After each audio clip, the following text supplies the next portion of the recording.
Buenas tardes, amigos y amigas. Bienvenido un día más, una semana más con ustedes, con una persona que nos va a introducir en un tema muy profundo que importa a mucha gente porque acostumbramos a entrar en esta problemática que ahora os pondremos casi sin darnos cuenta, ¿no?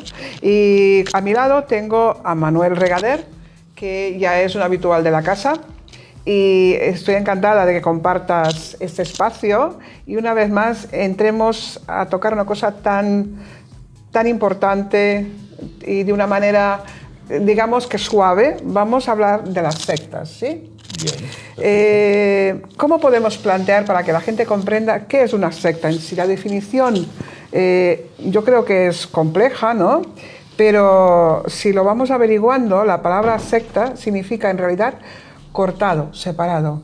Correcto. Es lo que acontece cuando alguien pasa más allá, entra sin darse cuenta en un engranaje que acaba siendo una secta, aunque se te ha presentado como otra cosa, y vas a empezar a cortar tus lazos.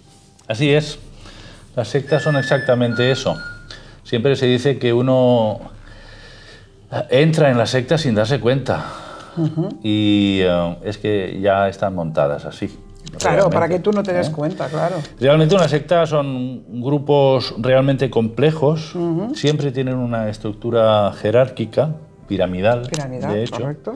Y siempre hay una persona o un grupo de personas, a veces es un gurú, a veces es, pues, si es una secta cristiana, pues es un señor grupo, o unos señores, sí. Que al final, al principio no te das cuenta, pero al final lo que están exigiendo de la gente es una devoción y una dedicación muy extensa, a veces casi exclusiva o exclusiva. Una servidumbre. Sí, que acaba siendo explotadora realmente y acaba ciertamente desembocando en daños emocionales, psicológicos, personales, incluso económicos también, en la gente que acaba siendo atrapadas por una secta. Sí, porque claro, todo lo que se compone bajo el prisma de una religión, en principio acostumbra a comenzar que si Buda, que si cristianismo, que cualquiera de ellas se están vendiendo, Hare Krishna, por ejemplo, en su momento, pero esta era más bien muy sectaria y se veía entrar. Pero todas utilizan el rezo, la divinidad, la religión como trasfondo de algo bueno y puro. Claro. Entonces, por ahí la gente, lógicamente, unos entran porque los padres ya lo bautizan en esa religión, los padres lo llevan a ciertas edades porque han entrado o porque está pasando un momento de crisis personal. Correcto. Justamente en la mayoría de los casos o entras porque tus papás has nacido ya ahí o te han introducido, o justamente cuando la gente es más vulnerable en la vida siempre hay altibajos. Y cuando uno es vulnerable porque ha tenido un problema, yo que sé, una pérdida familiar de un familiar muy cercano, o pasa por una depresión, o por esas etapas, por ejemplo, típico en la adolescencia, en la que uno empieza a preguntarse muchas cosas sobre la vida, la muerte, si existe Dios, si no existe Dios. En esos momentos es donde es mucho más fácil acabar dentro de una secta. Además, se suele decir que tú no entras, sino que ellos te hacen entrar. Sí. Es como si te observaran, fuera tu vecino, fuera el señor de al lado, que sabe algo de tu vida. Correcto. Y es como si te siguiera. Sí. Y en el momento que tú estás más vulnerable, él va a entrar como el amigo que te acompaña, que te lleva al grupo porque te hará bien, te hará sentir importante dentro de ese grupo, te hará sentir querido. Lo interesante es que ese amigo o familiar que te invita a entrar no es un demonio que sabe y que lo hace conscientemente que te va a meter en algo malo. Seguro que no, seguro que lo hace con buena voluntad. Por eso es más fácil entrar, porque el que está allí, él está muy convencido de que eso es buenísimo. Claro. Por lo tanto, te está recomendando algo que para él es válido. Es muy bueno. Y si sabe que tienes un problema, como hemos dicho antes, y lo estás pasando mal, como te aprecia y te quiere, pues te dice, oye, pues yo he ido o estoy yendo a unos grupos que me está yendo muy bien, ¿por qué no vienes? Y entonces la persona va. Y claro, cuando uno va allí, no te están diciendo soy una secta Hombre. y te voy a esclavizar. No.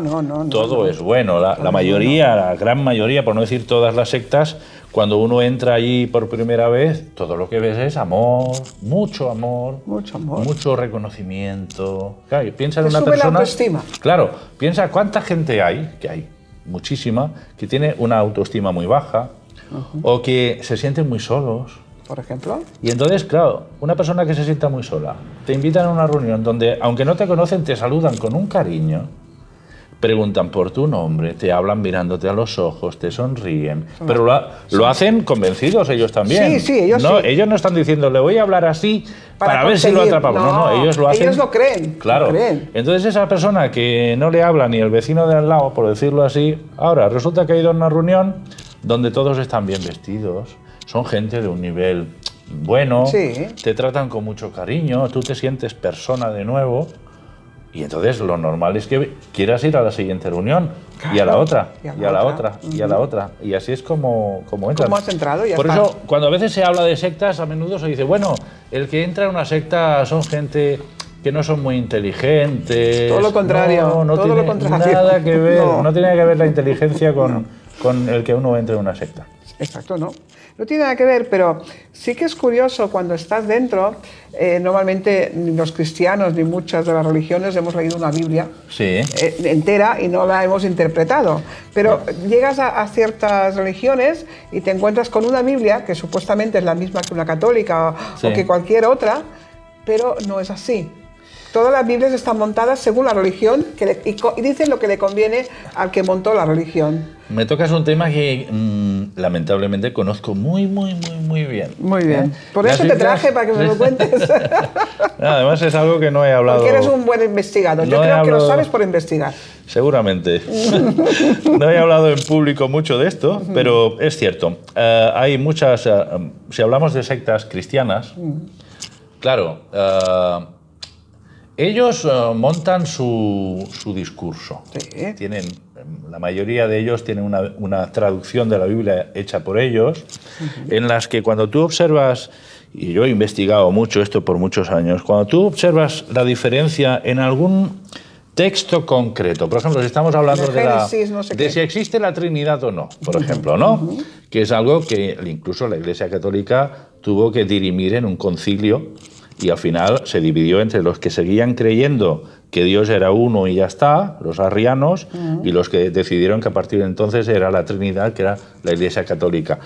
Incluso ellos tuvieron mucho tiempo de debate allá, los obispos y toda esta gente. Entonces, cuando tú ves la Biblia, ves que en la Biblia de los que no creen en la Trinidad, siendo cristianos o llamándose cristianos, cuando tú vas a los textos de la Biblia donde se habla justamente de esto, ves algunas pequeñas diferencias.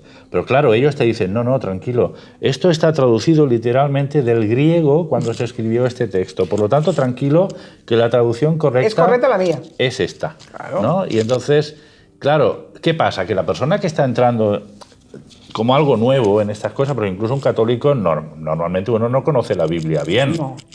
Entonces, cuando tú lees esto y te aseguran que esta es la traducción correcta, yo incluso tengo en casa lo que se llama el diaglotón enfático, que es algo que se empezó a hacer en el siglo XIX, que se pone el texto de las escrituras en griegas, o sea, del Nuevo Testamento, el griego tal como se cree que se escribió originalmente, los textos más antiguos que se conservan son los que se encontraron en el Mar Muerto, en unas cuevas, y que lo más antiguo es del siglo II, III, o sea, eran copias de los originales. Correcto. Pero cuando analizas en el diaglotón enfático tienes el texto en griego y cada palabra traducida abajo en inglés normalmente, ¿vale? Para que tú puedas traducir, o guiándote por ese diaglotón, puedas ver qué palabra escribió realmente, por ejemplo, el apóstol Juan, que hablaba sobre la Trinidad o la no Trinidad. Y claro, al final estás vendido porque tienes que acabar creyendo lo que te dicen ellos. Pero vamos a ver. Entonces, decimos, el apóstol Juan escribió esto, pero al apóstol Juan, ¿cómo le llegó la información? Al que le transmitió esa información, ¿cómo le llegó? Pensar que la Biblia es el primer libro que se ha escrito Entonces, en aquel momento muy pocos usaban la palabra escrita, sino la verbal. Era una comunicación verbal y el que sabía escribir, los escribanos de la época, traducían y escribían, pero también interpretaban. Claro. ¿Cómo interpretaban? Claro. Y cómo me ha ido pasando la interpretación a lo largo de los siglos. Llega a nuestra época actual, entonces hay toda una sociedad que necesita tener una religión, la que sea, porque necesita creer en algo, necesita apoyarse por moral, necesita por necesidad emocional agarrarse a algo, y entonces se agarra a cualquier religión a la que le puso su padre cuando lo bautizó o no, pero sobre todo, si de mayor cambias por la misma necesidad emocional de estar en un grupo y de participar en una sociedad en la que te quieren. Claro. Entonces, tú aceptas estos escritos y los haces suyos y respondes que son auténticos. Pero seguro que sin entrar ahí, analizas y no sabemos quién ha transcribido y cómo se transcribió hasta ahora toda esta información.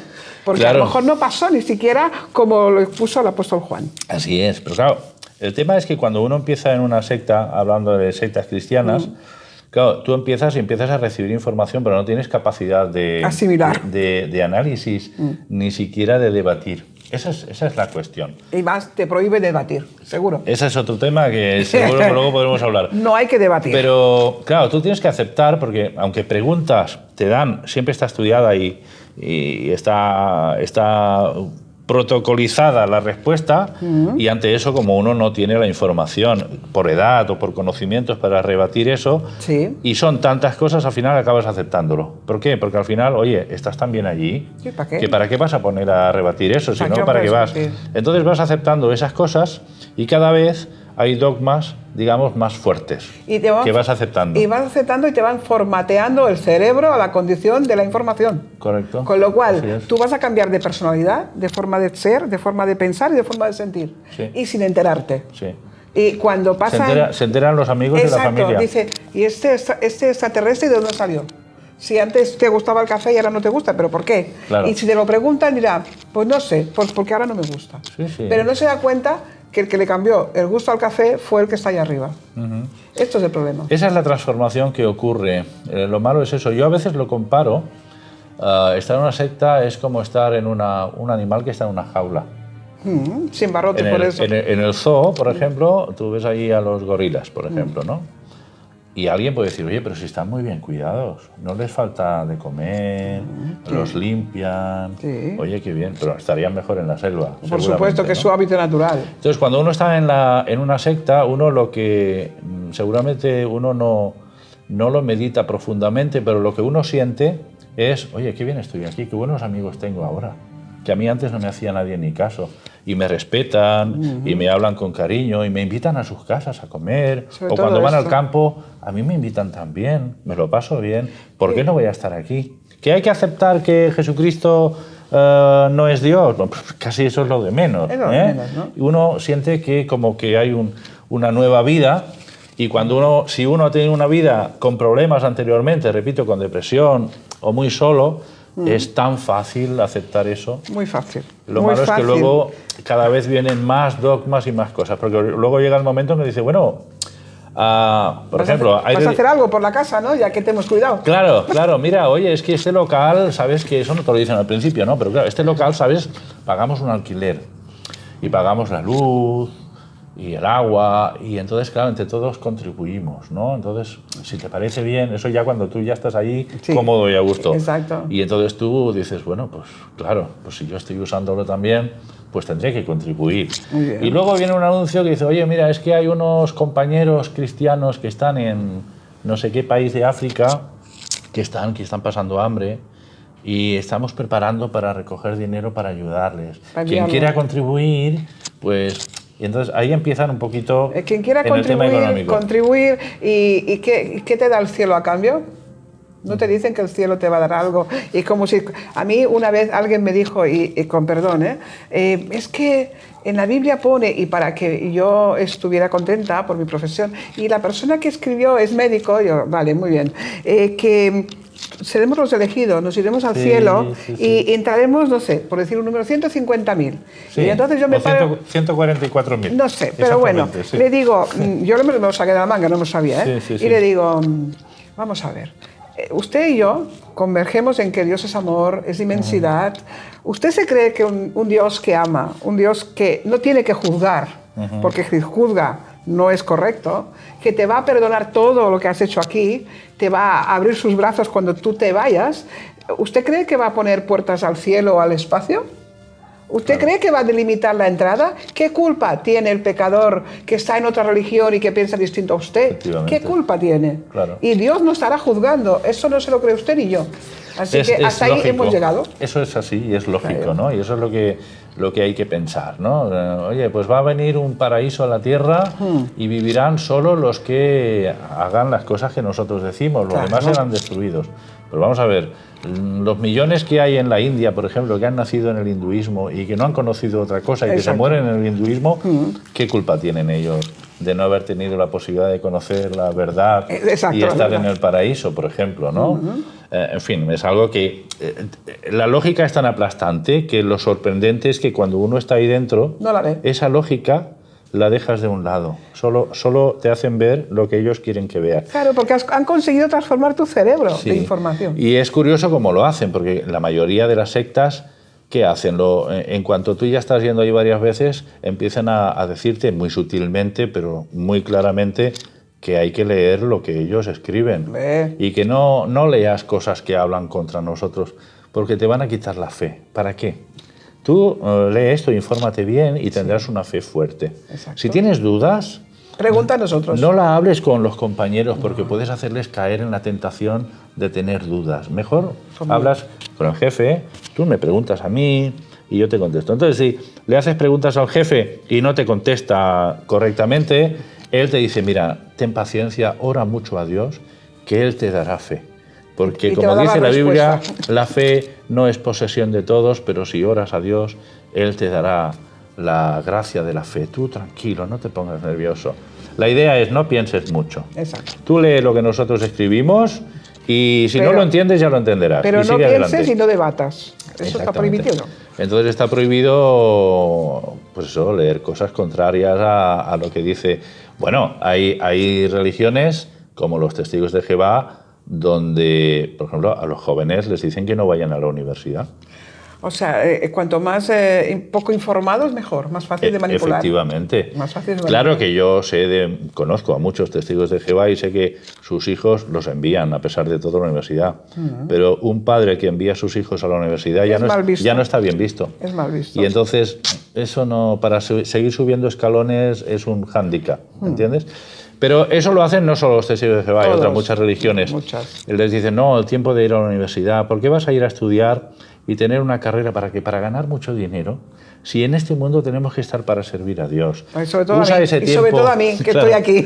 Usa ese tiempo para irte de misionero. Exacto. A publicar la verdad a otros. Sí. Y además este mundo pronto se va a terminar porque va a venir un paraíso. ¿Para qué quieres hacer tanto esfuerzo y ganar mucho dinero? Recuerdo la comparación, dice, es como estar en un barco que se va a hundir pronto. ¿Para qué quieres estar ahí haciendo planes a largo plazo? No estudies. Qué triste, ¿no? Vete a predicar, a hablar a otros, llamar a las puertas y hablar de la Biblia, que eso es mucho mejor. Pero además, otra cosa muy curiosa, que a mí me encantó cuando la gente me cuenta, tengo una gran amiga que ya ronda casi los 100 años, pero con una claridad mental impresionante, con una inteligencia innata de deducción y con una cultura que se ha hecho a sí mismo, porque no es una mujer de carrera, pero que tuvo la capacidad de leerse la Biblia, y el Génesis y todo completito. Y es muy interesante la Biblia, muy interesante, pero además de pensar y de investigar, como has dicho tú en muchos momentos, y sacar sus deducciones. Encontrarse, como decías, una persona sola, a esa edad, en su casa, bordando y haciendo sus cosas, que le llaman un día a la puerta. Aparecen estos señores, testigos de Jehová, y que son señoras, muy amablemente, ella los invita a tomar café. Porque estoy sola, pero ella no se va a ningún sitio, ella se mantiene en su casa y las demás la vienen a visitar. Y intentan decirle, bueno, señora Real, ¿por qué esto? ¿Por qué lo otro? Pero lo que es triste, que los que están llamando a la puerta todavía no llevan toda la información suficiente para convencer al otro. Y se encuentra con una mujer mayor que pensarás que es fácil de transformar, y la sorpresa que se pueden llevar es que ellas le va planteando duda tras duda. Claro. Duda, porque ella está informada. Ella le invita a café un día a la semana, porque así tiene compañía un día a la semana. Claro, claro. Y les va planteando muchas dudas. ¿Y sabes cuál es la respuesta? Nunca tienen.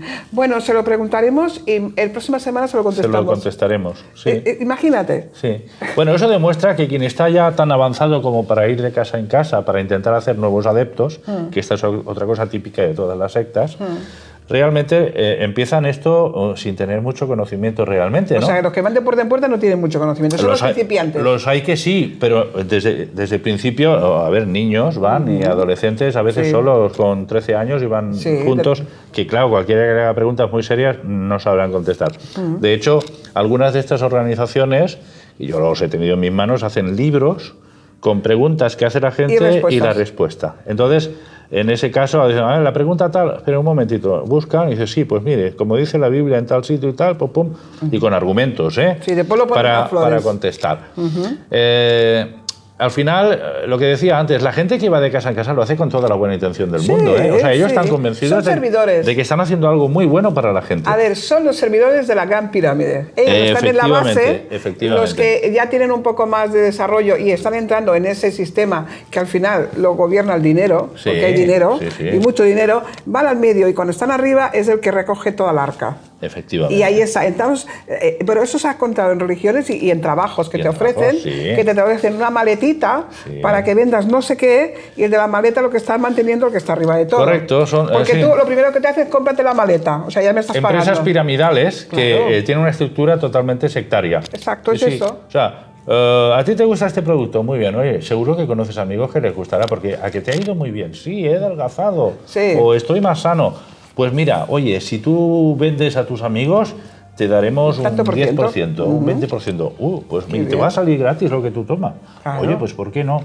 Te damos una maletita. Oye, ponte una chapa aquí con el nombre de la empresa, que la gente te conocerá mejor y será más fácil que vendas. Que vendas, o que salgan corriendo. Los siguientes amigos que también tomen esos productos harán lo mismo. Claro. Porque lo que buscan es tener vendedores gratis. Ni seguridad social ni nada que se le parezca. Pues en las sectas es exactamente lo mismo. Porque las personas que van de casa en casa, que no son los testigos de Jehová, hay otros que también lo hacen, los mormones, toda esta gente. Y otros. Además de los mormones, curiosamente me contaron, una persona que era clienta y amiga, su mamá era mormona, la familia no, La mamá estaba encantada porque la cuidaban, la mimaban, cuando estaba enferma venía todo el equipo, pero tenían hasta fábricas de camisetas, porque la ropa interior la tenían que fabricar ellos, con su hilo, con no sé qué. Claro. Y aquello era un negocio, era un comercio. O sea, es impresionante que cada uno pone ahí un punto central y a partir de ahí la espiral se va ampliando con muchas cosas. Pero fíjate que cuando hacen productos que venden para ellos mismos, ellos lo plantean muy bien. Dicen, mira, hemos hecho esto, por ejemplo, porque necesitamos recaudar dinero para ayudar a los compañeros que están en África. Y entonces, pues en vez de comprarlo en la tienda, pues comprarlo con nosotros, que el beneficio va a ir para esto. Si te lo crees. O para hacer un nuevo edificio que necesitamos para imprimir las revistas y los libros, por ejemplo, ¿no? También. O para ayudar a nuestros misioneros que están en, yo qué sé. Siempre hay motivos buenos por los cuales animar a la gente a que aporten económicamente. Y claro, ¿quién es el guapo que dice que no? Vale. Claro, entonces, a poner el cascabel al gato. Y ahí hay sectas que, bueno, la Iglesia Católica, que mucha gente lo considera también una secta. Es una secta, perdón, Fíjate que en la Iglesia Católica te pasan el cepillo, que dicen, ¿no? Es lo mismo. Por lo menos antes, yo no sé si ahora. Sí, aún. Entonces, claro, todo el mundo ve lo que tú pones ahí. Claro. Que es una manera de controlar y forzar a que tú des dinero. Claro. Hay otras religiones, los testigos, por ejemplo, que lo hacen de manera más sutil, más respetuosa dentro de lo malo, y hay una caja de contribuciones que está en un lugar, digamos, discreto, visible. Discreto. Y un poco visible. Y la gente va allí y pone lo que uno vea conveniente y nadie sabe lo que pone. Ahora bien, cuando se está recaudando dinero, por ejemplo, para el alquiler, la luz y tal, ahí sí. y se entiende, los de arriba que cuentan el dinero, que hay poco dinero, hacen un anuncio, dicen, queremos comunicaros que estamos en déficit y no tenemos suficiente dinero para pagar esto. Así que os animamos, por favor, a que seáis generosos, bla, bla, bla. Se pone algún texto bonito, bíblico que hable de esto. Bonito. Y es otra manera de decir, oye, rascaros el bolsillo que no tenemos suficiente. Eso también lo hace la Iglesia Católica. Efectivamente. La Iglesia Católica nuestra, hay que arreglar el tejado de la iglesia de San Patricio. Sí, Oiga, sí. mire, vamos a sacar la Virgen, ¿quién da más? Pues para sacar el paso. Yo pongo 500 euros por sacar un paso.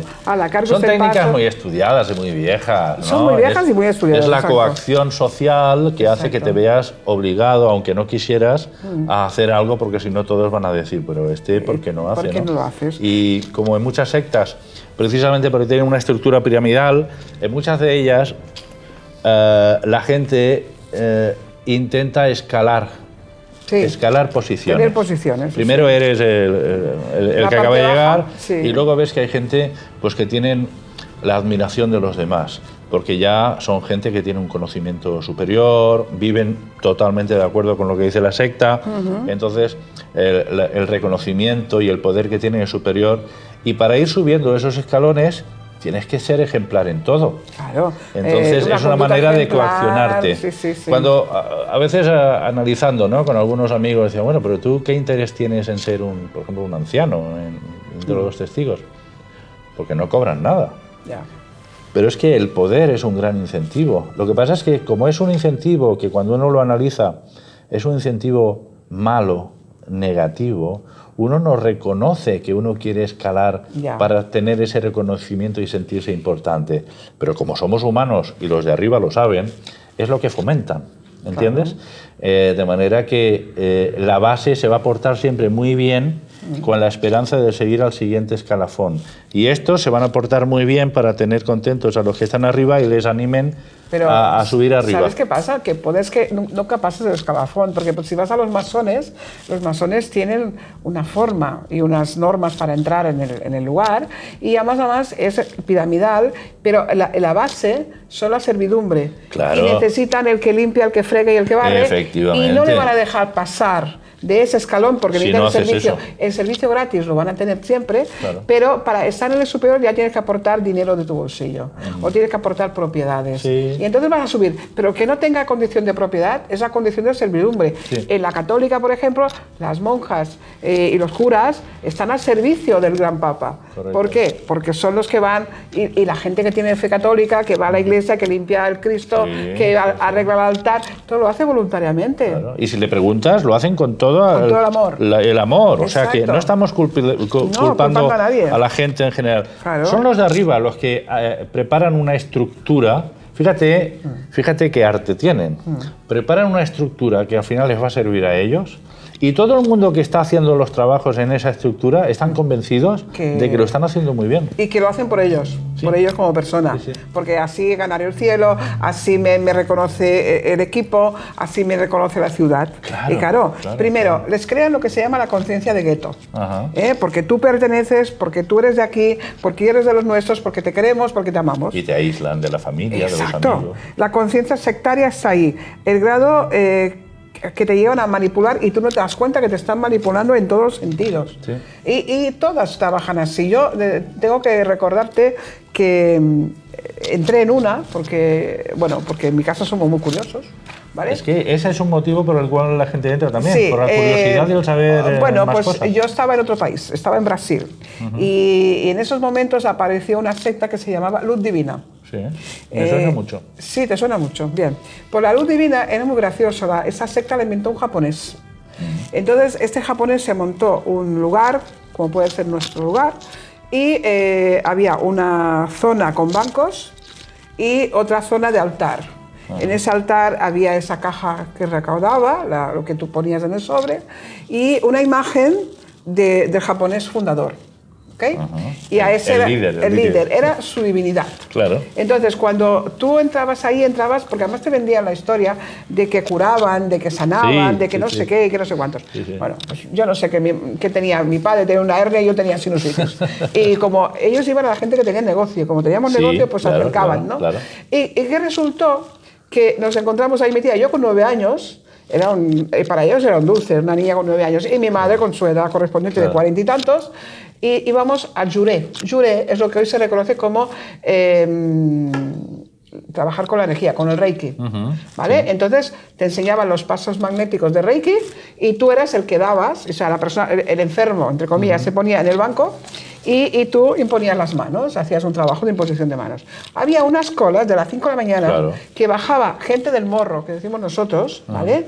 De la montaña, que tenían que bajar muchos, con gente, pues a lo mejor con una hidrocefalia. ¿Tú qué vas a sanar una hidrocefalia? Señores, con un cerebro fuera de lugar. Sí, pero en países donde no es fácil obtener una medicina, pues la gente se agarra un clavo ardiente. Vale, entonces lo primero que tenías que hacer como participante a esto, tú no podías recomendar al médico. Y mi madre, que era todo lo contrario, cuando nos empezamos a hacer 3 pases y ver la gente pobre que estaba allí, mi madre, eso sí, antes de nada, te vendían como una cosita, que era una bolsa, y estaba cerrada, y tú esa bolsita la tenías que llevar siempre, como un escapulario, colgada de un cordón de oro, estrenado. Pero tenías que pagar por eso. Sí, supongo que sí. No me acuerdo. Entonces, tú llevabas eso y no sabías lo que llevabas, pero llevabas algo ahí colgado que te daba participación al gueto, como se suele decir. Y sobre todo, no recomiendo este médico. Mi mamá, cuando se pasó un mes ahí dentro y yo la acompañaba, a todo el mundo le empezó a recomendar al médico. Oiga usted, yo hago esto, pero vaya al médico. Al mes vinieron los jefes a mi casa. ¿Usted qué ha hecho, señora?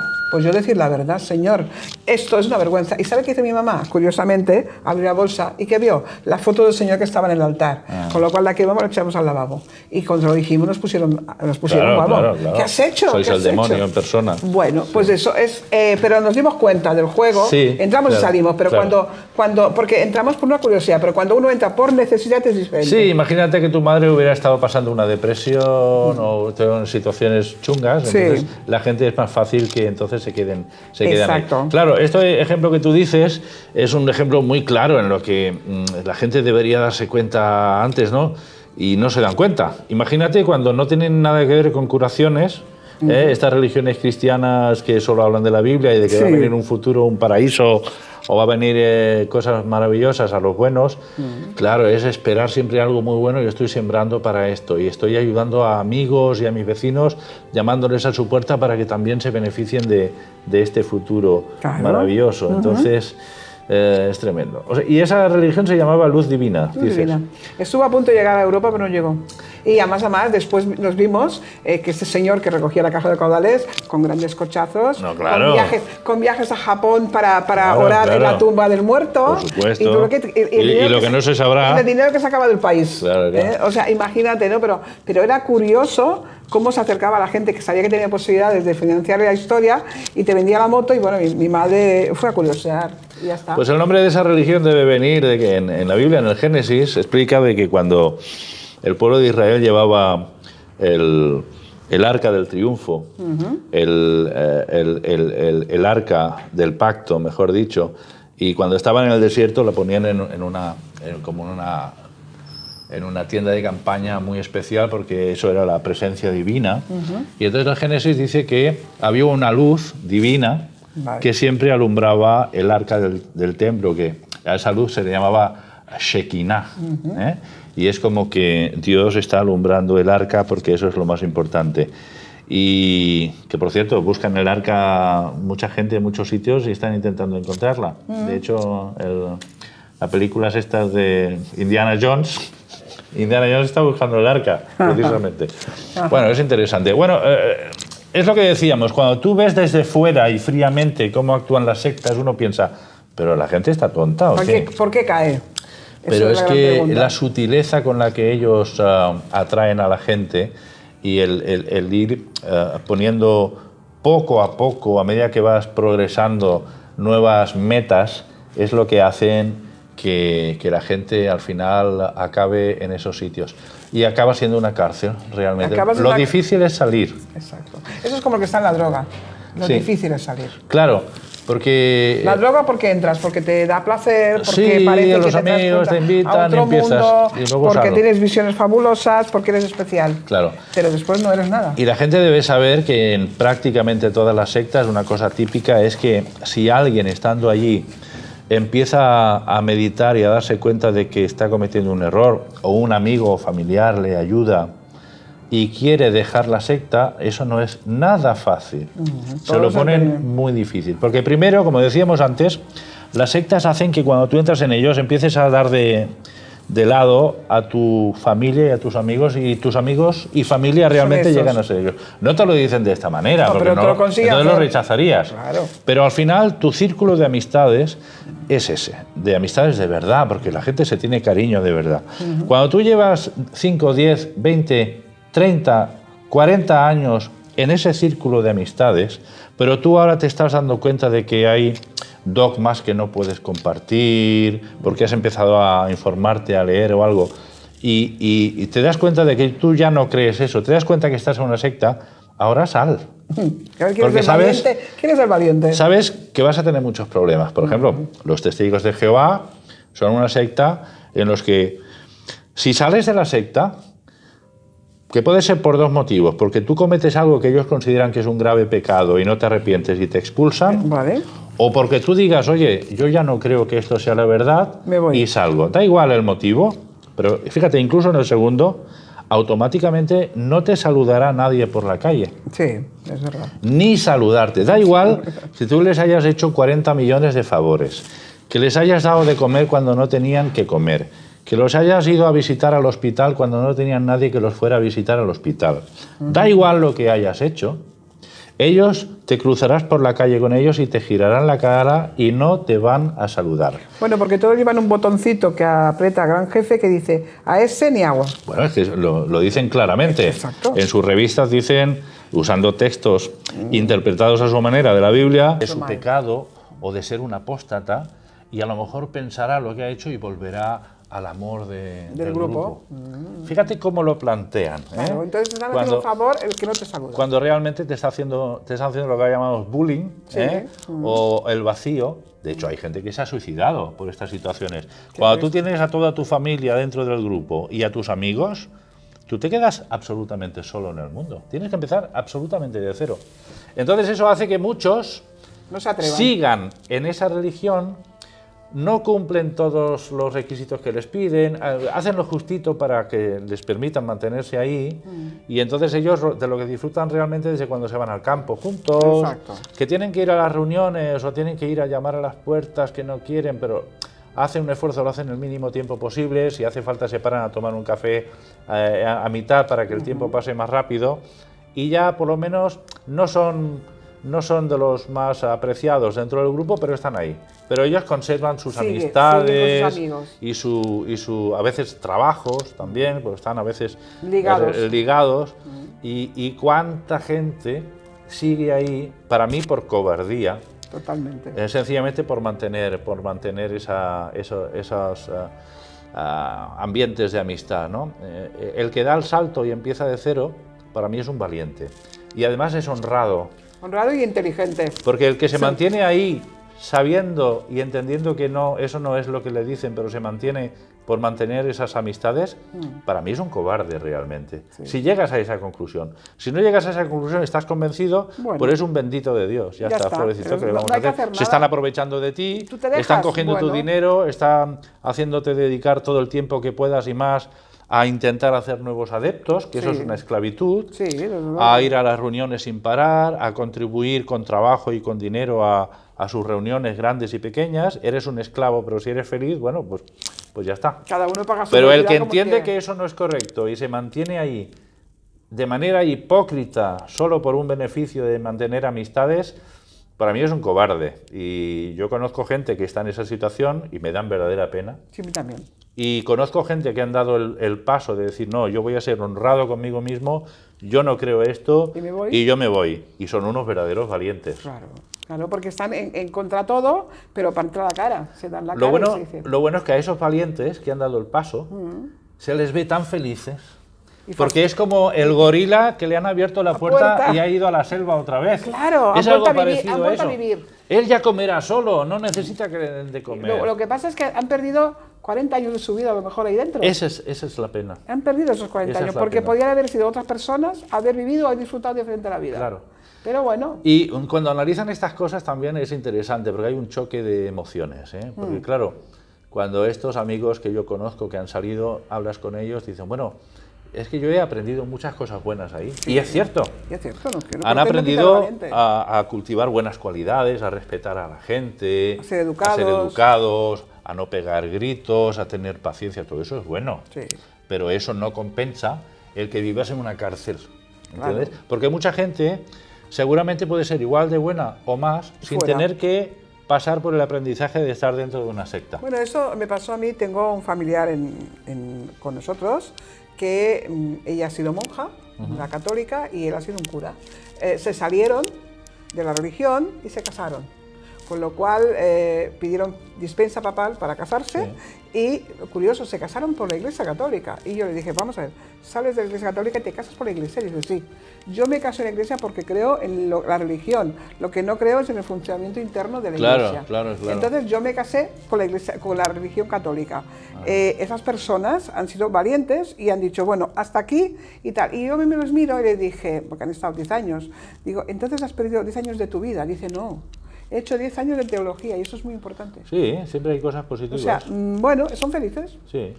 Y le han dado una forma de ser muy fuerte y unos caracteres estupendos. Para muchas cosas es una gran enseñanza. Por eso digo, la Biblia realmente, más que la secta, la Biblia, porque si te pones a estudiar la Biblia, te ayuda a cultivar muy buenas cualidades y a tener mucho conocimiento de muchas cosas. Eso es así, ¿no?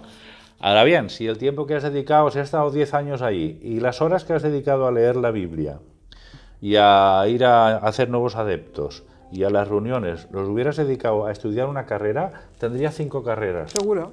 Por ejemplo, ¿no? Sí. Y entonces, también podrías estudiarte la Biblia en tu casa. Claro. Pero claro, a lo mejor sin obligaciones que te manden no lo hubieras hecho. Exactamente.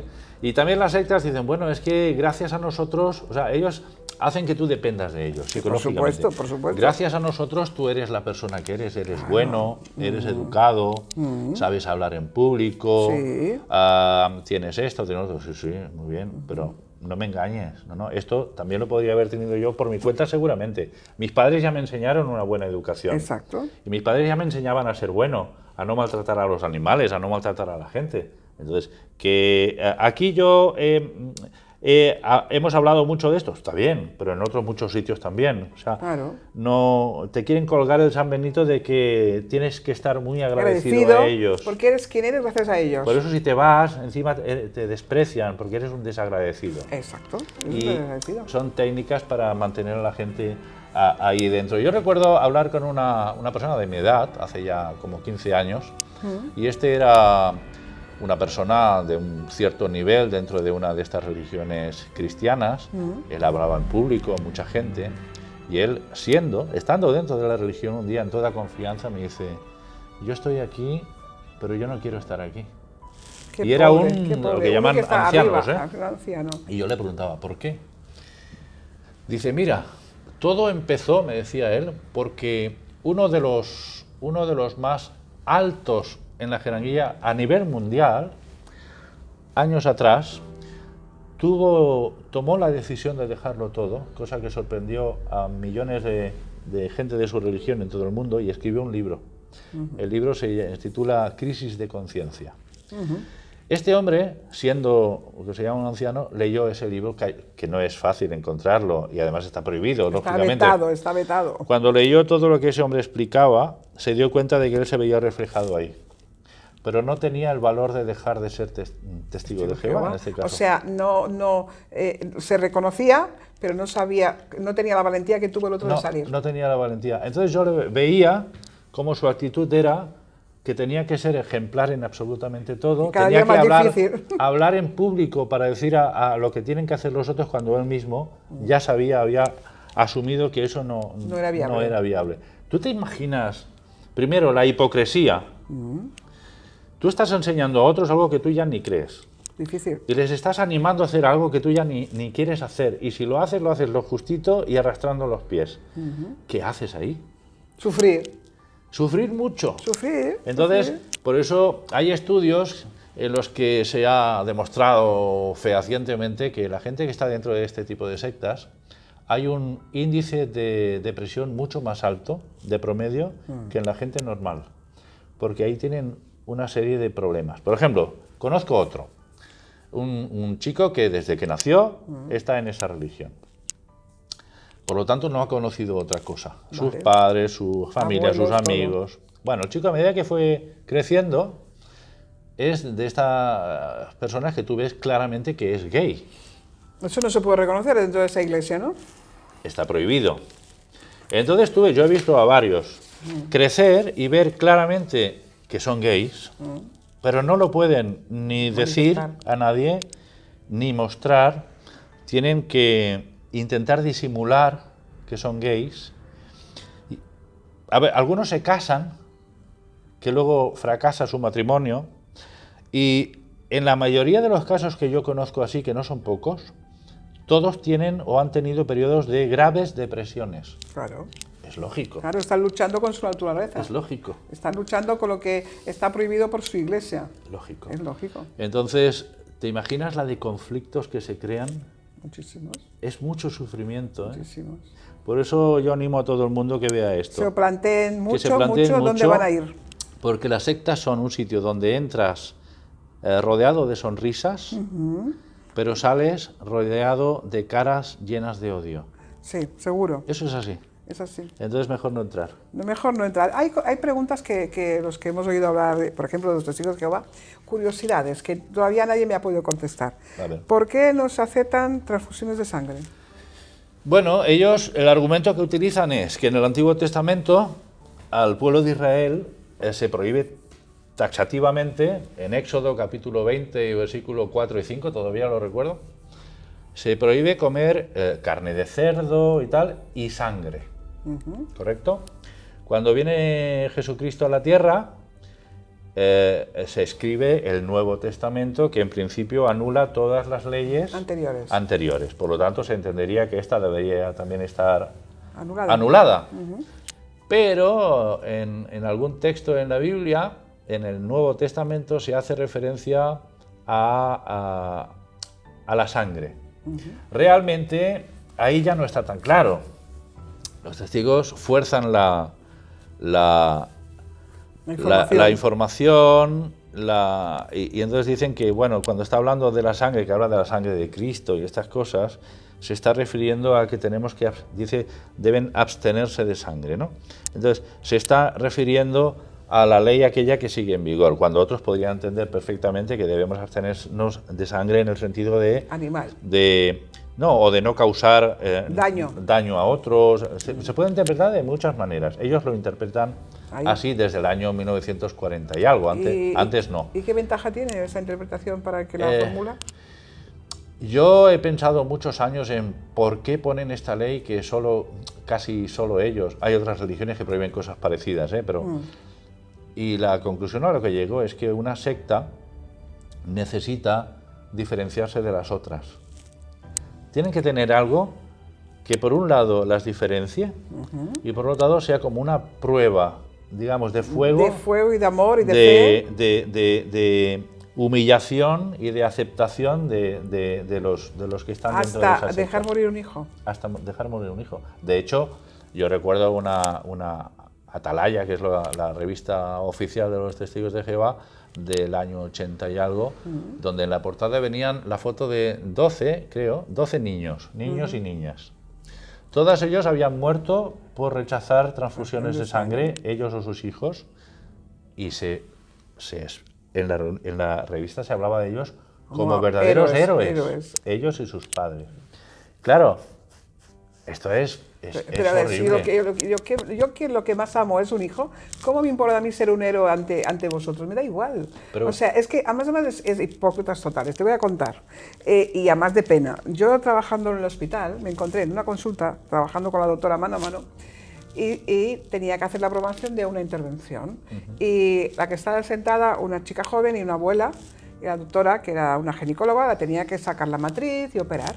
Entonces, de repente, te plantea la muchacha joven, perdón doctora, pero le podían, transfusión no, le podían poner sangre de plástico. Me la quedo mirando y digo, ¿cómo he dicho? ¿De plástico? Repítamelo. Y claro, la doctora automáticamente se da cuenta de lo que le Sí, están diciendo, claro. y dice, por favor, se puede levantar y marcharse. Yo no la pienso operar. Si tengo que salvar su vida, la salvaré por encima de su religión y de cualquier religión. Pero como no me quiero enfrentar en su historia, se va usted a operar a otro sitio. Y la ha hecho del despacho.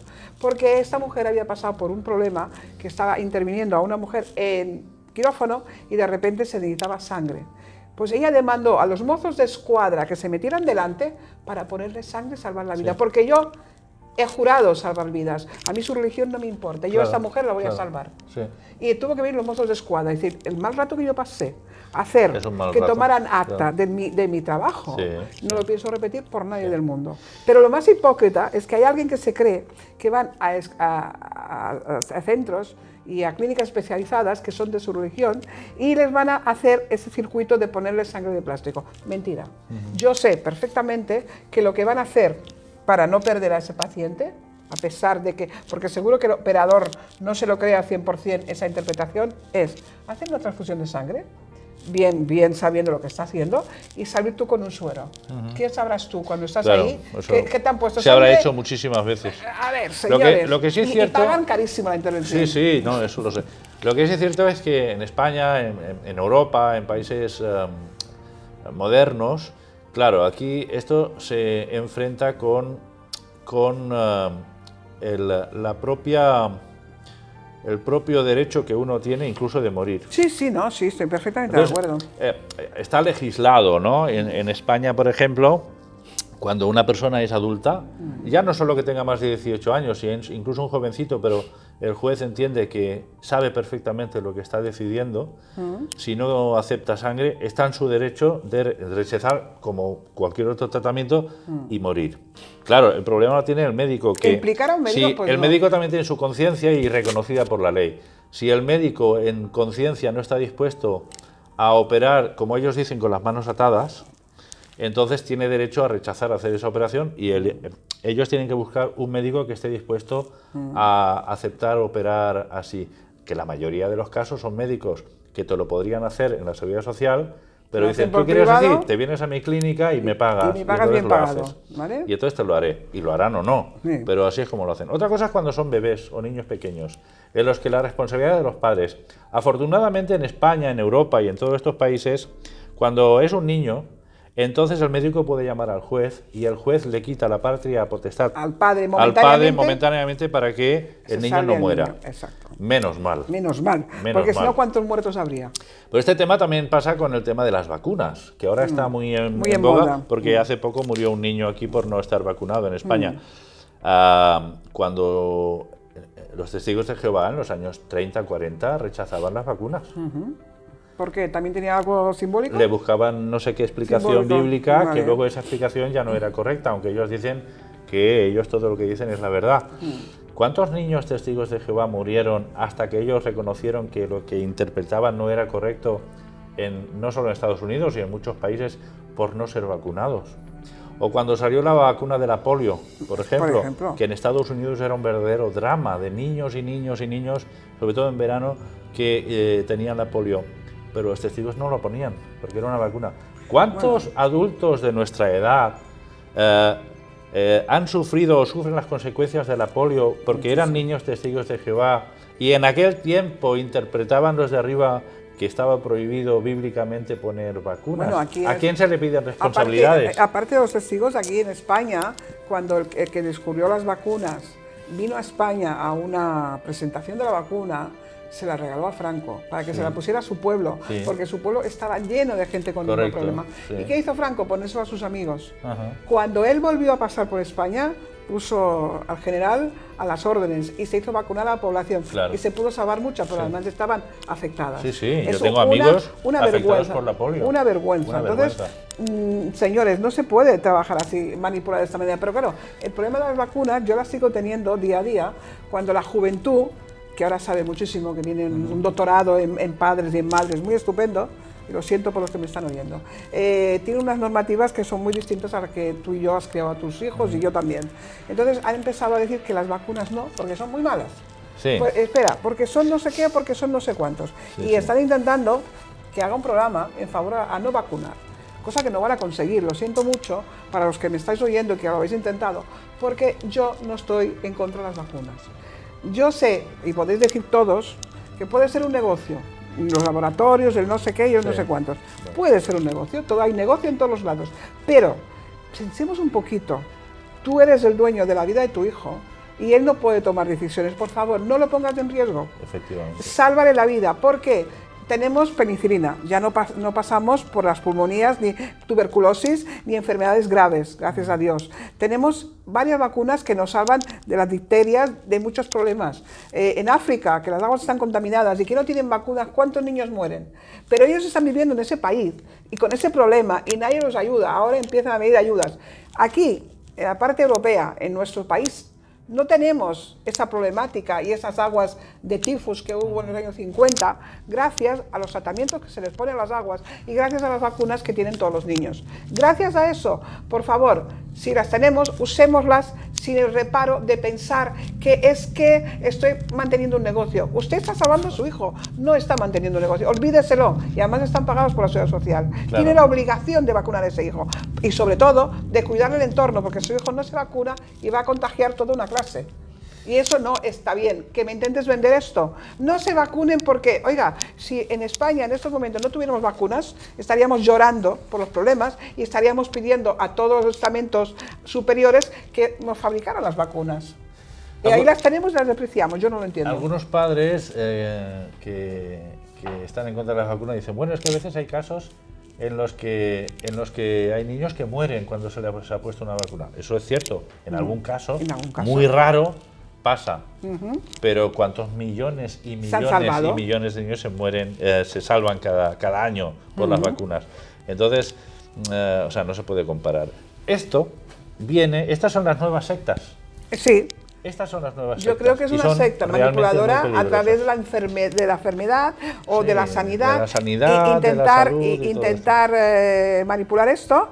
Pues a mí me parece muy triste y además en nombre de la ciencia. Es muy triste, es muy triste. Es muy triste. Sí. Con lo cual no se tenía que permitir de ninguna manera que los padres pudieran decir, yo creo que la vacunación tenía que ser implícita e implicada por el gobierno. De hecho, en Estados Unidos hay religiones cristianas que prohíben totalmente el uso de medicina, ya no solo de vacunas, ni de ir al médico.